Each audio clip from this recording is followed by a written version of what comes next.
आज हम कर्क रेखा भारत के किन किन राज्यों से होकर गुजरती है, इसको एक आसान ट्रिक के माध्यम से याद करेंगे। सबसे पहले जानते हैं कि कर्क रेखा होता क्या है।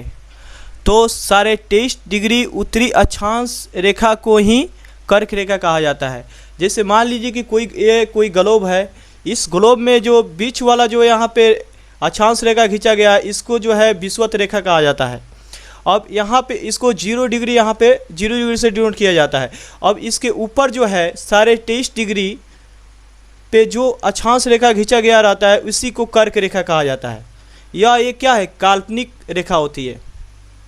फिर इसके जो नीचे जो ये विषुवत रेखा है, इसके नीचे के तरफ जो 23.5 डिग्री पे जो अक्षांश रेखा खींचा गया रहता है, उसको मकर रेखा कहा जाता है। तो ऊपरी भाग को उत्तरी गोलार्ध कहा जाता है और नीचे वाला भाग को दक्षिणी गोलार्ध बोला जाता है। ये जो यहाँ पे विषुवत रेखा है, विषुवत रेखा से नीचे की तरफ को दक्षिणी गोलार्ध और ऊपर के तरफ को उत्तरी गोलार्ध कहा जाता है।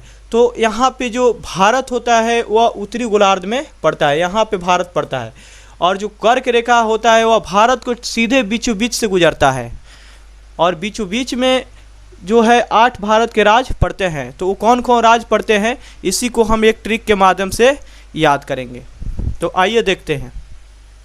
तो ट्रिक क्या है, यहाँ पे मित्र पर गमछा झार, मगर बताया ट्रिक है कि मित्र पर गमछा जो ओढ़ा जाता है उसको झाड़ दो, मित्र पर गमछा को झाड़ दो। तो मित्र पर गमछा झार, तो इसका अर्थ हुआ कि मी से क्या हो गया, मिजोरम। जो कर्क रेखा है वह मिजोरम से गुजरता है। इसके बाद त्र से त्रिपुरा, त्रिपुरा से गुजरता है। इसके बाद प से पश्चिम बंगाल से गुजरता है।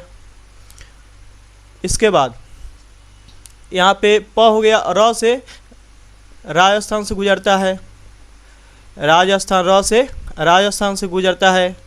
इसके बाद ग है तो गुजरात से गुजरता है। इसके बाद म है तो मध्य प्रदेश से गुजरता है, मध्य प्रदेश से होकर गुजरता है। इसके बाद म के बाद है छा है, तो ये इसका अर्थ है कि छत्तीसगढ़ से गुजरता है, छत्तीसगढ़ से होकर गुजरता है। इसके बाद झार है तो झारखंड से होकर गुजरता है, झारखंड से होकर गुजरता है। तो इस तरह जो कर्क रेखा है वह भारत के बीचों बीच से होकर गुजरता है। और उससे होकर गुजरने में कितने राज्य पड़ते हैं, 8 राज्य पड़ते हैं। तो 8 राज्य कौन कौन होते हैं, यहाँ पे इसको ट्रिक के माध्यम से याद करेंगे। मित्र पर गमछा झार, तो मी से मिजोरम, यहाँ पे त्र से त्रिपुरा, प से पश्चिम बंगाल, र से राजस्थान, इसके बाद ग से गुजरात, इसके बाद म से मध्य प्रदेश, इसके बाद छा से छत्तीसगढ़, इसके बाद झार से झारखंड। अगर मान लीजिए कि हमको याद नहीं आ रहा है, तो जो मैप होता है भारत का, नक्शा जो होता है, उसमें जो बीच में जो भी राज्य पड़ेगा उसको देख लेंगे और इस तरह भी कन्फ्यूजन में गलती नहीं होगा। Thank you.